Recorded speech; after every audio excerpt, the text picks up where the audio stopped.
Hello, welcome to my first video that has anything to do with my career, and we're going to talk about how to get into a Canadian medical school. So the real purpose of today's video is to go into what schools are looking for in their applicants, and I'll go through a run through of a lot of the common topics people usually talk about. So just to preface, so there's 17 schools in Canada, so it's one of the most competitive application processes in the world is to get into medical school in Canada. Every school has around roughly 2,000 to 4,000, even upwards of 5,000 applicants for only around 150 spots per school. And this depends on which school you're looking at. So generally, medical schools are looking for two things. One, for you to meet what's called the CanMed criteria, and two, for assets. So I'm going to go into both of these. So the CanMed's criteria is a list of things that physicians should have, qualities that physicians should have, that's a better word. So they include medical expert, communicator, collaborator, leader, health advocate, scholar, and professional. So I'm going to go into each of these and I'm going to break them down a little further. So medical expert. A medical expert is somebody who can is a competent physician, somebody who's smart, somebody who's able to take what medical school gives them and to apply it in their career as a physician in a way where they're able to serve their patients well. That's what a medical expert is. Next, communicator. So you might think simply, I'm a good communicator because I can talk to somebody else. No. So medical schools are looking for specific skills in communication. Can you have a crucial conversation with somebody? Can you tell somebody that their family member is going to suffer from cancer and perhaps die? Can you have these conversations, and can you do so in a way that's empathetic? That's what these medical schools are looking for. Thirdly, collaborator. So same thing, you might think that, just because I work a job where I'm dealing with other people, I'm a good collaborator. So medical schools know that when you go into medical school, when you go and work as a physician, you're working in interdisciplinary teams. You're working with nurses, you're working with lab technicians, diagnostic imaging technicians. There's a lot of people that you're working with, so you need to be able to effectively work well in a team. So that's something they look for. Next, leader. So they're looking for physicians who can take on leadership roles, because you have to understand that when they're selecting from a group of 5,000 people, they're narrowing down based on qualities. So they want to pick, it's like you're drafting a team for Fantasy Football League. You want to pick applicants that are maxed out at every possible skill level. So they want to max out communication. They want to max out leadership. So if you are somebody who's demonstrated leadership in your life, and most of us have had experiences where we demonstrate leadership, all you need to do is show that, and that'll help differentiate you from the rest of the applicants. Next is health advocate. So this is a little bit different from leadership, because health advocate is somebody that will go out of their way to share positive information about, say, a certain illness, whatnot, spreading positive information.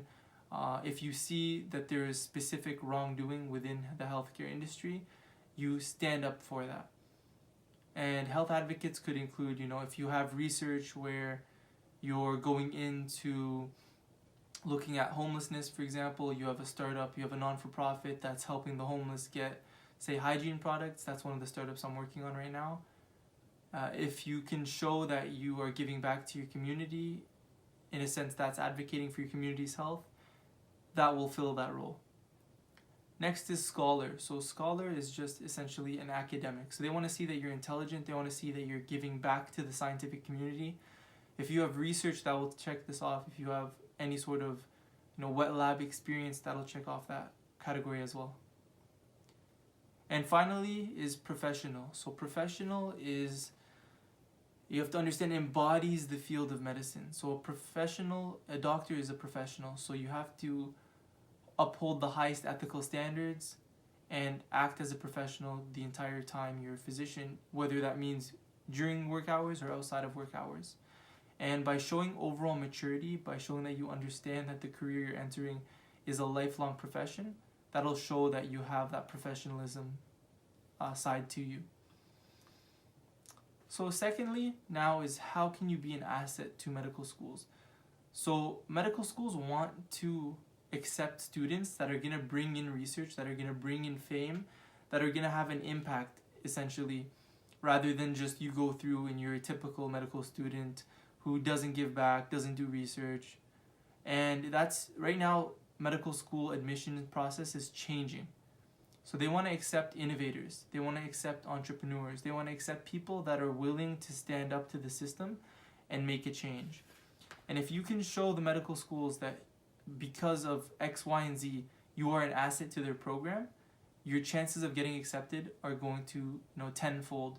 Just because you don't become an applicant anymore, you become an asset. And I know this is a very business approach to the medical admissions process, but that's just how I think. So they're investing time, they're investing money, they're investing resources. They want to ensure that they are selecting assets, people that will bring their research, their medical program fame, bring their medical program research, and overall bring good name to their program. So focusing on how you can be an asset. And you should really structure your whole application based on that fact. And that's not all. They're also looking for students who are good people, who have good ethical and moral standards. And they test for that in the MMIs and in the multiple mini interviews that they test at a lot of medical schools. If not every medical school for the most part, except for U of T, does an MMI structure. So now I'm going to transition into some of the common topics. So GPA. So what GPA do you need to be accepted into medical school? So in Canada, I would say anywhere above a 3.7, you do stand a chance. Any lower, you need to have a master's, or you need to have a really good weighted GPA number that shows up for you to be accepted. So my GPA cumulative overall 4 years of McMaster Health Sci was a 3.79, and when they do the weighted conversion, it jumped up to a 3.9 for U of A, for U of Calgary, and for University of Toronto. So I lucked out. But I would say anything above a 3.7, you stand a chance. Anything lower, you're going to have to look at either another profession or doing medicine outside of Canada or doing a second undergrad. There's always a way around it. So you really need to know yourself where you want to practice, what you want to do, and then you can tailor your approach accordingly. So next, the MCAT. So what do you need for the MCAT? So University of Toronto actually just sets a baseline MCAT score. Ottawa doesn't take MCAT. So there's a lot of ways that you can work around the MCAT, or you can take the MCAT and do well and qualify for a lot of different schools. So McMaster only looks at one section. They look at the verbal reasoning. And so essentially don't get too worked up about the MCAT, because I personally know a lot of students who have gotten into medical schools such as Ottawa, such as U of T, where the MCAT is really more of just a baseline, or they don't even take the MCAT, or like they don't consider it. Next is Casper. So Casper is a test that a few schools require, and it's an ethical test. You type very quickly. I think it's a few minutes you get per question, and they assess your ethical skills, your reasoning skills. They put you in situations. It's basically like a multiple mini interview that you do online. And a lot of people don't like it. A lot of people think it's biased towards people who can type quickly. Personally, I didn't mind it, but I didn't get an interview at any of the schools that required it, except for, I think, Alberta. So I think I did all right. I'm not too sure. Next, they're looking for your personality.